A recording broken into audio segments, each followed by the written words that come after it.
Alung ku peni pi bang mitwa yang do bon sang khap ing ta lai mai kang tah di hang tlai ro ruwe kana mitwa khom tuan ta hang tlai ta bu mitwa ơi ya đừng đã ra lau tí một tah pre trong pi len ta kang ra pet một le khap ko lon cha ke kri lon cha bon ngai ka ta pu giờ nó mong rồi ngay này hiểm bạ lu bình ro keng tui toa tui xoa ép nách keng klức ana mong tanya đi gà đá bây giờ pro này ô mong ơi ya ta đừng đã ra lau nục mong như giáp ngô đinh nhiệm giờ nó trở lại này hiểm bạ đã bột lại này mình vá dòng thời lập là tại bột rụp bật lon hiểm bạ bởi nó top để lằng đấy lũ dòng thời đã nó được kẹt kri kẹng về lằng hay chăn qua hay chăn bộ kẹng tụ hàng lun dần tôm bít kẹt kri tập bố như ao khói nguồn của pro cọ nhiều chỉ này cái xa giờ khít như lại cọ của pro nó mắc bạc cái bẹt nó mày rác pre đi bố lấy pip bằng hạt rẻ phun khà nó như lệ này dưới thời đệ nhất Cộng hòa do ông Ngô Đình Diệm làm tổng thống ở Tây Nguyên nối lên tổ chức Bayarka do Ibrahim người ED chú sướng nhằm kết nối các dân tộc được cho là mạnh nhất ở Tây Nguyên. Bayarka là từ viết tắt tên của 4 dân tộc chủ yếu Bana, Chrai, Rade và Cỏ Hò. Tổ chức này chủ trương đấu tranh bất bạo động, yêu cầu chính quyền lúc đó nhằm chấm dứt chính sách phân biệt đối xử với các sắc tộc thiểu số Việt Nam. Về sau, tổ chức này đổi tên là Pro. Tên viết tắt của cụm từ tiếng Pháp. Nó cụm từ tiếng Pháp là Pro nó nhưng bạn đã buộc mệt vá. Nó ta lại này bình này rúp này buồn lại. Nó rằng ta lại càng là thầu như cụm từ nó lại chừng dập Pro. Pro bộ plan cắt lời doan lại nhiều dập lại chính nó đang tự chọn. Nó ta lại này đã buộc mà. Bây giờ browser ta này ô click rụ. Như giờ màu hiện tại cái một tương lai. Thế ra ông mẫu hiện tại một tương lai ô. Nó ta này tiếp bằng tương lai. Ơi dạ đã đừng đã lo hiện tại như bụp cần lú dòng đại độ bật liệt lô độ chữ hang càng tàu đại dây chữ dây bia đại dây sẽ lồm nông kìa đang nhẹ khả năng buôn sáng một nhà đi gà đã nó nên pi bằng rẻ nên chừng rẻ lấy dọn xe lít như ngạc rào dòng đại nó mày buộc cái này này là một tùy toa tùy xẹp mà ngọt vợ làm xẹp mà bữa nút ta này hiếm bạn đập mình lại ta kèng từ nhẹ luôn nào dọn mà ơi dạ đừng đã lau miệng mà plei ta đừng đã dày chính đôi đáy chính ta bộ bực từng ố ta bộ ngẹo đừng đã lau tôi có mức dòng đầy mệt và ta về đừng đã lau đi lê tôi cũng đồng prong lần là độ prong chìm prim na ơi dạ plei ta đừng đã lau đi nó bộ màu ngẹo mà prong ố mệt và do kết lại ta lại mong ngẹo prong có nòng ta lại ít thâu lại phiền này chơi về ta chọn lê thôn này lên nhà trong plan thôn này nhà trong plan thôn này như ngạ tự lao thôn và đặt thôn như loại như ngạ trong quả quản tưng nó nhờ ta lại là nút đùm ta lại như một cái sò rồi giống vậy ta mò dạ bia đổ sẽ nút ta này lê ta prong ơi dạ miệt việc khom tuần thì đầm qua lọp nè lom nòng chưa chìm prim dập bình cối bình rman lăn là dập nhớ này lần tại người ta yom phật mà nằm e một can đi từ mỏ lô xăm hiếm bạn lại nút dọn nhật trôn bát ai hiếm bạn những á nhớ trong pi lệ ló kéo tàu lệ tông ngạ mà hà này bê cái nào buồn sang càng một bìa đồ tương ý thấu nhật tu lần mừng dần mừng miền bắc như đi trôn nước khô lại cố kéo tàu cố lại chữ chăn thả đã dự mùa đá sa hết đã đua hết bố nào buồn sang đã trong kề tua bệ ngàn tứ được ngạ 26 36 nữa vậy bây giờ đây nục doan ngạn ôi doan tầm trong với keo như mà xị kha xị mà keo xị mà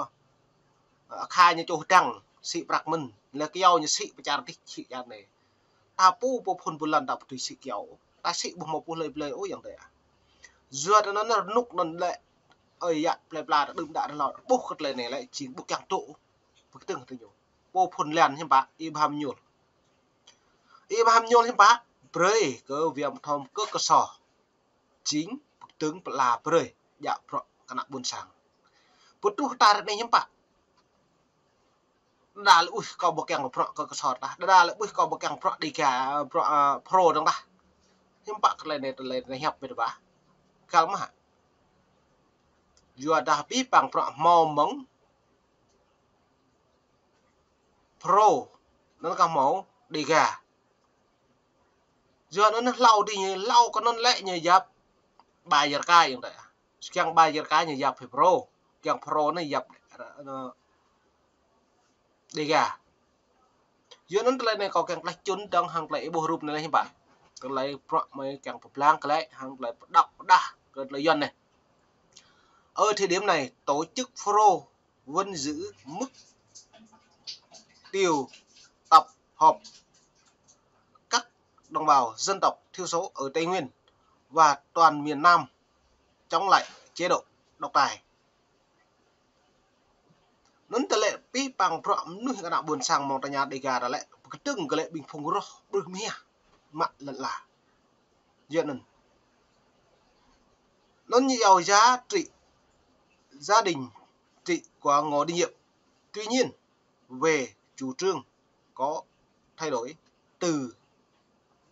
bắt báo động chuyên sang đấu tranh vũ trang kết hợp với đấu tranh chính trị. Có các thế lực bên ngoài hỗ trợ. Từ năm 1958, tổ chức Pro đã lớn mạnh và hoạt động rưu riết ở những vùng rừng núi Tây Nguyên. Nó như lẽ gây được tiếng vang lớn khiến chính quyền Ngô Đình Diệm phải trốn nhường về nét lịch sử hình thành tổ chức Pro. Cái buổi duyên nó lại là nhụ Ngô Đình Diệm như thâu lấy anh mong ta nhá Tây Nguyên ta lại cái từng pro hàng ta nhiều lẽ mà pro nó nhá nhố ép nạch khi nhà Ngô bị bắt bị lật đổ bởi các tướng tá quân đội Việt Nam Cộng Hòa được Mỹ bật đèn xanh nổi lên làm đảo chính. Anh em Diệm Nhu bị giết và Cần bị xử tử. Sài Gòn và miền Nam lúc đó do nghe quân sự nắm quyền kéo bè phái đối đá nhau kịch liệt về tranh giành quyền lực lẫn quyền lợi. Cuối cùng Ngô mở về tay Trung tướng Nguyên Văn Thiệu và khi ông này lên làm tổng thống đã thiết lập nên đề nghị ông Hòa cái gọi là Pro vẫn chưa được nhỏ. Nó như lại là pi bằng front pi hàng lại new socialist sắp đặt ta lấy như lại dùng như lại trong Pháp trong Mỹ như lại lăng ấy pi bằng lịch sử này lại bình nhiều mà trong Pháp trong Mỹ nhiều tượng cái nào buồn sáng đó được mới vả như lại lo cái trong Pháp trong Mỹ kéo tôi như lại là chống người Tây Nguyên chống người bản địa nếu như lấy cả cái như này rồi nó hàng này tú nào buồn sáng là lại buồn lét lại có lại công an nhân dân nó lại nhiều mạng lại này nó đã cậu như lại pro nó lại còn đỏ rọc rạc ra chôn mạng bị phim mong lại ibu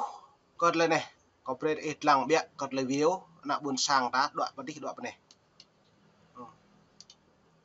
Theo số liệu thống kê của Công an tỉnh Gia Lai, từ cuối tháng 9 năm 2013 đến nay, trên địa bàn huyện Chư Pứ có 34 trường hợp người dân tộc thiểu số mắc mưu bọn phản động vượt biên sang Campuchia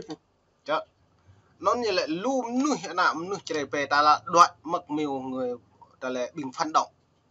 Nên từ phản động hiếm bạn từ phản động ta tháo mà từ phản động ta phản động lại chống răng là với từng răng này màu phao màu trầm cái nằm plát thì nhiều đây ạ bao động này xăm như lệ ta lại một từng từ nhô mệt vả hiếm bạn này này để buộc lại mỡ kẻ xấu ai nhố cô đã đoạn bình nhối nghe sạt tả nhối kẻ xấu này ạ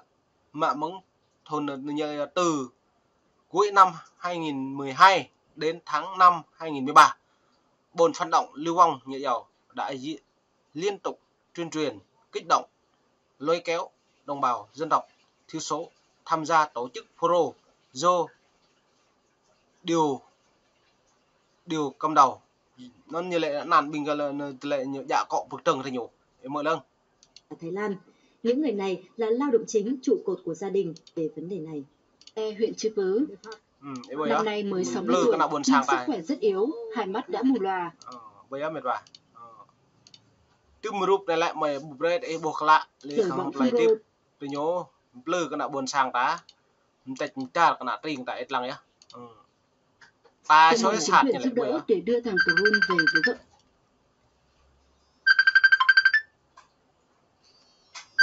bạp nhá mệt rồi này đang giao biện